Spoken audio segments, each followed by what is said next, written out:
Ôi nhìn nghe.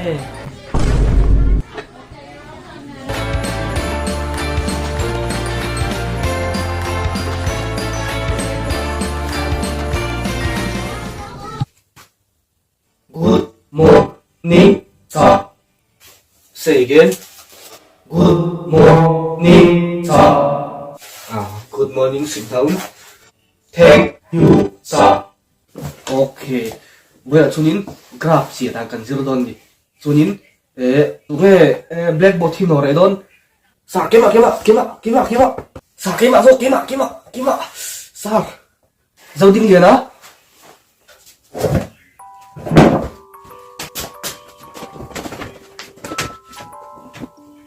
Nên cho nên nâu hin thì chín ta và sẽ cái cho nên nâu ý các tụ về đấy thêm hả nâu thì ai cho nên mà ăn mi cuốn cái dẫu đinh liền hẳn ý chắc thì có đủ rồi chỉ là dù vào in nâu thì ai cho nên dẫu đinh liền cái thì đòn đi cho nên scale là kinh ra cái yes sir van chặt chín em vậy cho nên scale em đã ha thì cho nên scale em đã cần thiểm được cái mô yes sir van chặt chín em vậy cho nên scale em đã cần lâu xoay chả lẽ lúc ngã sẽ đầu tay nông ta kinh cái sẽ tổ bao tiêu là cái xoay lệ đó thấu thế lại chẳng á hi lệ hi cả đi một thấy với kem he lại cả hi one in chest ania nghe được sao không sa finish okay rồi định liền very good cho nên với người cách xịt lang đã hết rồi chú vậy mình lọc sẽ thiểm đòn nhỉ thì cho nên grab gì ta nhỉ cần lọc in cho nào ok thì hiện grab gì ta cả thì hiện cần tiêu là kho sang khăn cần dẹp trong ta thì chú hiện cần dẹp đó thì cho nên thì hiện cần thải thay về là cho nên cái lên ta cần thiểm thôi cần đi là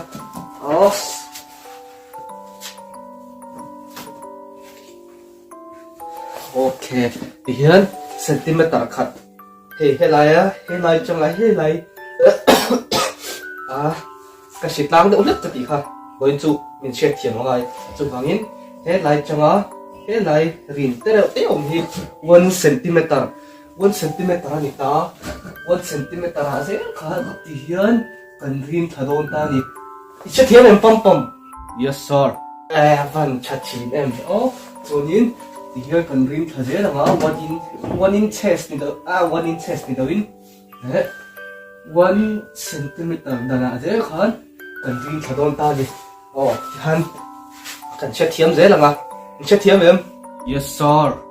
van chặt chín em đó cho nên he là hi thế mi lại tắc hi zero đôn ta đi cho nên he làm bằng hi positive anh nhá so he làm bằng hi negative anh đâu đó thì nghe positive thì negative phần chặt chỉ nè thì cho nên cái sợi đủ lệ bạc hạt với mỗi em mấy chú thì mau nhỉ mi vuốt ra cái gì mà như thế này đâu thì mi mau gì thế tia mathematics mà thế chỗ đó na thế tia scale line gì na cái gì mà nhỉ thế tia graph về gì na tia scale hi thế tia line gì na cái gì mà nhỉ mi vuốt ra cái gì mà như thế này đâu mà sẽ class này cái lớp tiếng cái nhìn cái vuốt sẽ tăng ngày phá gì mà sẽ tăng đi chú khát tiếng khai như vậy đâu mà maths với mỗi em mấy chú mathematics enjoyment anh nhá tụm bú đấy là tụm người sáng người tuổi đi thì cho nên cần lâu chọc cho năng hết à hết exercise 1.6 ha exercise 1.6 cần lâu em đón ta đi ta hết x equals to y minus phải khá cần chọc nó ta đi in một thế cần yes sir vẫn chặt chín em cho nên thì cần chọc nó ta đi cho nên soi phiền năng khá nên sạp chung mình thấy cháy về mẹ sạp chung giờ nan cho bằng English cần mong đón đi Wednesday we will work and second is phát triển thôi cô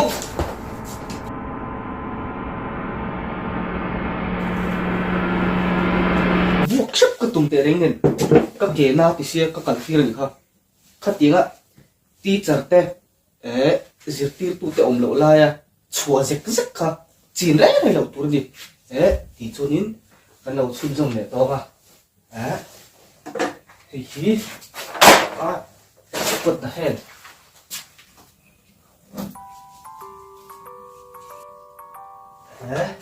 cái lâu sẽ xuân rồng đó gì ini gần xí tao nó ok cái lâu chọc chuộc ta thì khán ăn sẵn ha ăn diệt đôi ta đi hết cả hiền phía về mà ăn sẵn ha diệt tôi nhỉ x equals to 5 8 9 3 một thầy với kém yes sir ok thì cho nên thì khán thấy cái copy thang sir homework ha ok mà thế homework cái đầu tiên rồi đấy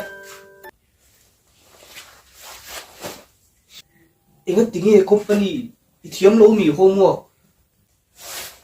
sir imo anh nghe nhang homework ha anh nghe nhang tiếc xuyên trong ba cột vậy vắt vắt gì chú mình nẹp tung tôi cả đầu tu sao ai chút tiền bao nhiêu đâu thì mà hôm một cái tỷ thể thì là đầu số tại company hiện tại hơn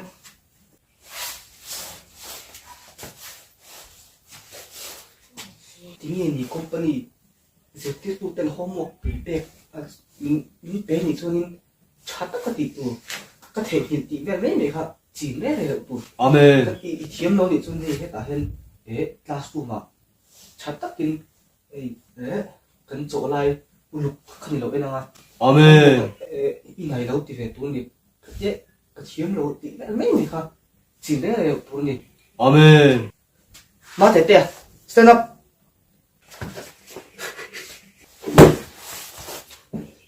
ingat tinggi mati ti pastor fapa vesi amen ti dekha an zong soi re tu she thiam em yes sir chulo le go yes sir ti charte zil ti tu ten thiran soi la ya lo tong khat zung zung te kha chin re lo tu ni fel ta om tu mi khatiang ti charte thiran soi la ya lo tong khat zung zung chin mi fel nam ngai lo fel ta om tu ka ti kha hey ram lo bang hianin chut loi ve mai tu mà ti tu ngai lo re mà sẽ ti char tan min biak chonin chan le tho tu ni aro lo ma do you understand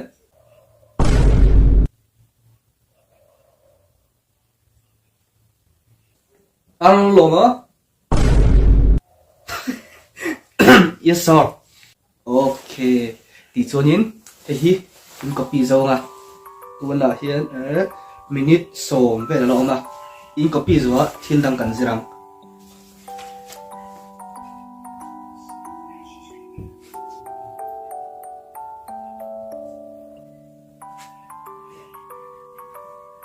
teacher te an chu an om lo hlana teacher te an vil lo ti wanga lo chu zek zek chin te kha ti re lo tu mi suak pa om dan ni mi fir fia kan ni mi fir fia kan ni mai teacher te om lo la chu zek zek chin tu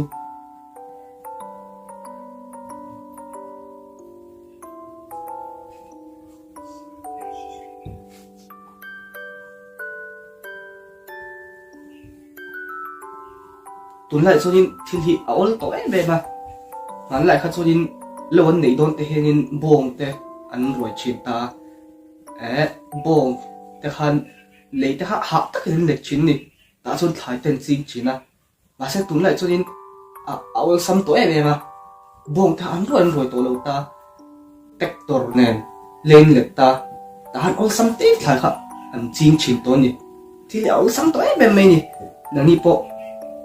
fel kin in ma ti chuin in copy zo to em yes sir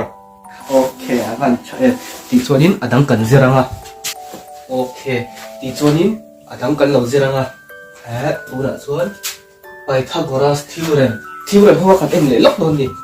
theorem kha le lama kal kalanga ya classroom le lama he kal ka chu bangin fun azo che pa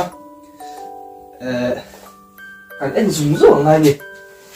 Pythagoras theorem kha kan ji ka hi Pythagoras theorem pong tu kha chuan triangle hai kan pong don ni right angle triangle kha nin triangle chu inge kan pi chuan in til thum nei kha ni ta ni ta a b c kha ni ta Pythagoras theorem number 1 a chuan triangle kha ni ta ni number 2 a chuan right angle triangle kha right angle triangle chu heti ami ta om kha ni mo hetian ala ni mo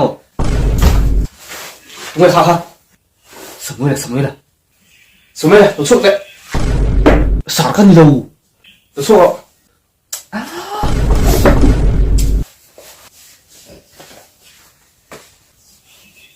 con đó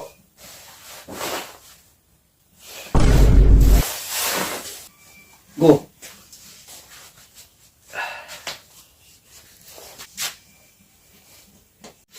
giờ tiếp tụ thế đầu trông lai à lâu xoay khát rung rung lâu tụ cái gì khác thì join khát em lên à thì hiện nín number 3 là cho nín do tụ rai ngao với cần tụ cho lẽ tụ nghe do mà thì khác do giờ tiếp tụ cái gì đâu mi nu lệ paten anh phân luận phá pate đuổi thế này mà boi à mami mama anh thì anh cậu giờ tiếp tụ cái gì do giờ tiếp tụ cái gì đâu tụ đâu nín hi khát em lên à thì hiện gần tiếng á number 4 là chuan you copy dễ lắm yes sir okay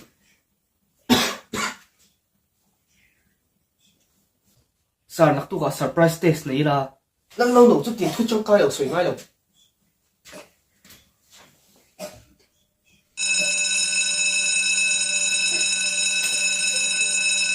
okay kan en zo fan palawa minute som ran man ta ti khanin nak tu ga kan thiam lo kha kan zo man lo kha kan en non kan en le ngin homework te kha thiam ka pe ka the ni ti to ra ne lo tu ti giờ te homework pin pe ni chunin ti nge tu ni ka the ni na ti ven me ni kha chin to ra lo tu stand up. Thank you, Sartars.